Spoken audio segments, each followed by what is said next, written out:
Oi pessoal, estamos novamente aqui no canal com dicas de inglês para vocês, ok? Hoje nós vamos falar com vocês sobre o verbo auxiliar do em inglês, ok? Não sei se você sabe, em inglês o verbo do ele significa fazer. Porém, esqueçam esse conceito agora. Ele não vai significar fazer. Guardem esse conceito que o verbo do, fazer a lição de casa. Do the homework. Então esse é um significado, esqueçam ele. Agora, o verbo auxiliar do, ele não significa nada.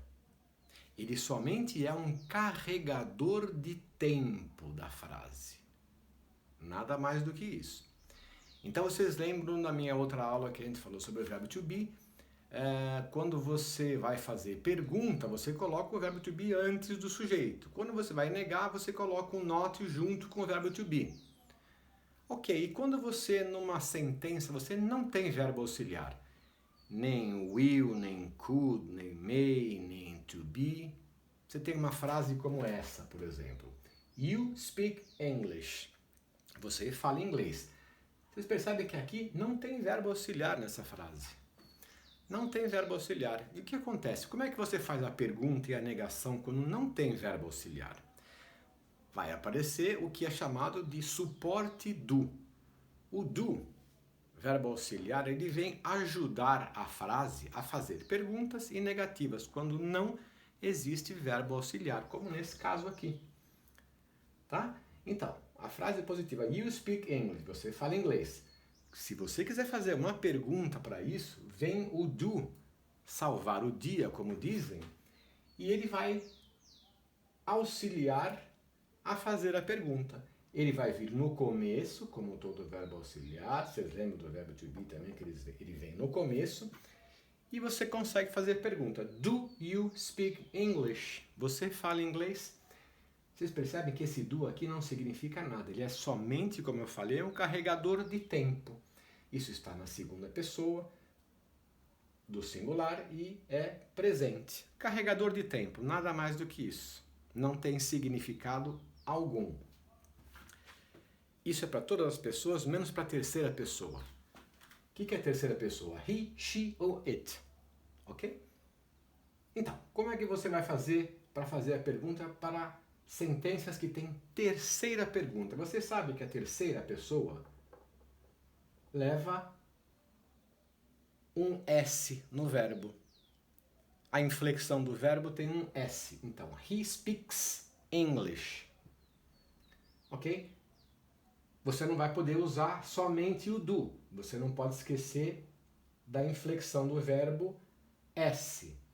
Então, como é que você faz a pergunta? Você vai pegar o do, como você pegou aqui em cima. Você vai emprestar o S do verbo, que vai se juntar ao do e vai virar does. Então, esse does, ele vem para cá, ó, no começo da frase, quando for terceira pessoa, ok?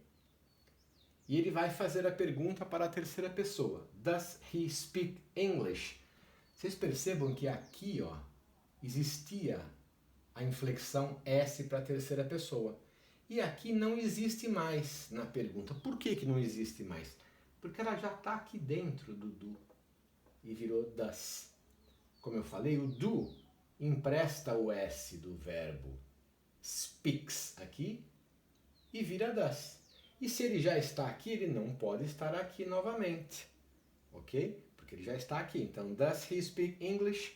Ele fala inglês. Você conseguiu fazer a pergunta para a terceira pessoa. E quando você for responder, você vai falar yes, he speaks English. Aí o S tem que voltar para cá, porque não tem do aqui para puxar o S e virar does. Então você vai falar yes, he speaks English. Sim, ele fala inglês.